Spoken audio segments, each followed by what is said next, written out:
ওটা হলো সন্ধ্যাবেলা যে হালকা ফুলকা যে আমরা টিফিন করি সেই রকম কিছু।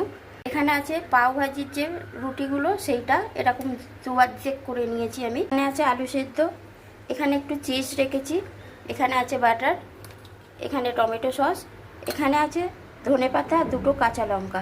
পাতার কাঁচা লঙ্কাটা জল না দিয়ে একটু বেটে নেব। ধনে পাতার কাঁচা লঙ্কাটা আমি একটুখানি মিক্সিতে বেটে নিয়েছিলাম জল না দিয়ে। আলু সিদ্ধর মধ্যে এটা মেখে নেব ভালো করে। স্বাদ অনুযায়ী নুন লবণ দিয়ে দিলাম। দেখো আলু সিদ্ধটা মাখা হয়ে গেছে। পাও ভাজির বেডগুলোর মধ্যে আগে টমেটো সস দিয়ে দেব।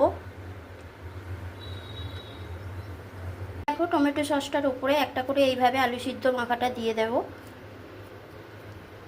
চিজটা গ্রেট করে রেখেছিলাম সেটা অল্প করে এর ওপরে দিয়ে দেবো আলু সিদ্ধর ওপর।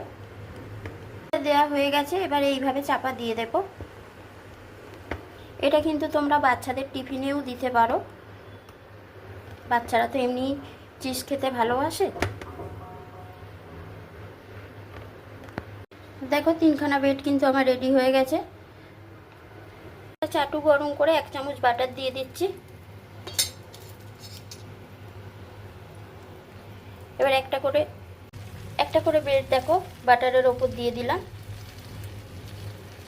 গ্যাসটা সিমই রাখবে।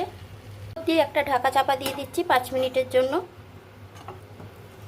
একটা পিঠ হয়ে গেলে আরও একটা পিঠ আমি উল্টে দেবো। তো আমি একবার উল্টে দিয়েছিলাম, আমার এই ব্রেডগুলো হয়ে গেছে। আমরা বাড়িতে মাঝে মাঝে এইভাবে বানিয়ে খাই, একবার হলেও বানিয়ে খেয়ে দেখো, খুব সুন্দর টেস্ট হয় কিন্তু। পাওভাজি ব্রেডগুলো দেখো সেঁকা হয়ে গেছে। তো সোমবারের থালিতে কি আছে চলো দেখে নাও। এখানে আছে লুচি, এখানে আছে পটল আর কুচরি ভাজা, এখানে আছে একদম কষা আলুর দম, আর এখানে যে পাওভাজির ব্রেডটা দিয়ে করলাম সেই টিফিন আইটেমটা। সোমবারের থালি তোমাদের কেমন লাগলো কমেন্ট করে অবশ্যই জানিও। আর এই যে আমি পাওভাজির যে টিফিনটা বানালাম সেটা তোমাদের কেমন লাগলো সেটাও কমেন্ট করে জানিও।